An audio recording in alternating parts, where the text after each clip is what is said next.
So ito na yung ating behind the scenes na mga kabaklaan natin sa visa ng SB19. So ito yung set. Ito, ino-orient na ako nila direct kung anong dapat kong gawin, kung anong mga facial reactions ang dapat gawin ko sa pagbumukha kong ito na napakaganda. Tingnan mo naman, perfect. So ito yung uupuan ko. Akala nyo ba walang katao-tao? Girl, napakadaming tao noon! Ayan, tapos si Derek, kakilala ko pa kasi asawa ni Derek, may-ari ng aesthetic clinic ko, chika-chika, ganyan-ganyan. Derek John from Going Bulilit, yes.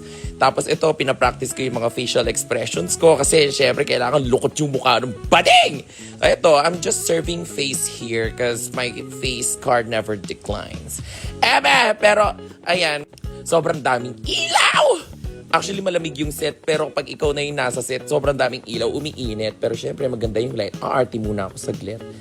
Ayan, tapos kinukuha na yung mga shots ko, yung pagpapaalis ko sa 5, mahal 5. Ayan. Tapos syempre, another retouch na naman kasi pinagpapawisan talaga yung bading! O, diba, nakakasosyal. Na para bang hindi nakaranas ng electric fan. Hindi mo yung pinagagawa ko rito. Wala, tawa lang kami ng tawa. Alugin ko daw kasi. Sabi ko, kaya ko ng dalawa yan. I am breathing the same air with the SB19! Diyos ko, tinaba, alam mo, chill lang ako yan, pero girl, yung kigul ko dyan, kumikibot-kibot na, excited ako sa kanila.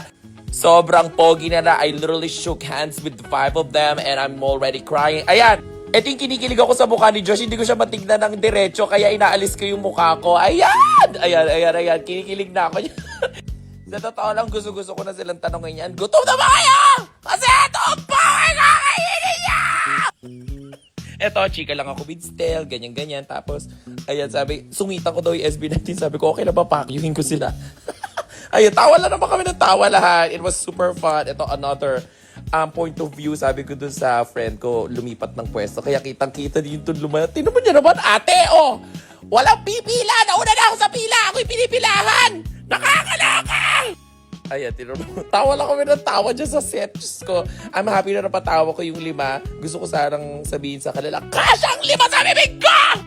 Eto pa yung eksena ko with Pablo, girl. Ito yung pagkatapos ng eksena na pasigaw talaga ako. Oh, guwapo ni Pablo! Yun mo naman, ina-assist kami niya kung paano iaabot. But, I can't even explain. Guwapo ni Pablo siya. Grabe yung mata, parang doll. Diyos ko, kung ganyan lang itsura ko, hindi na ako mag-i-stay sa bahay, girl! Ayan, rolling, lights, camera, action, arte-arte, titingnan si Pablo, pero yung kipay niya, Poca and his kipay, man! Yung makeup artist nila, friend ko din, kakainuman ko, ay, ayun, chikahan kami ni Stel. Stel, I love you so much. SB19, thank you, more power. Thank you for the pride that you have brought into our country.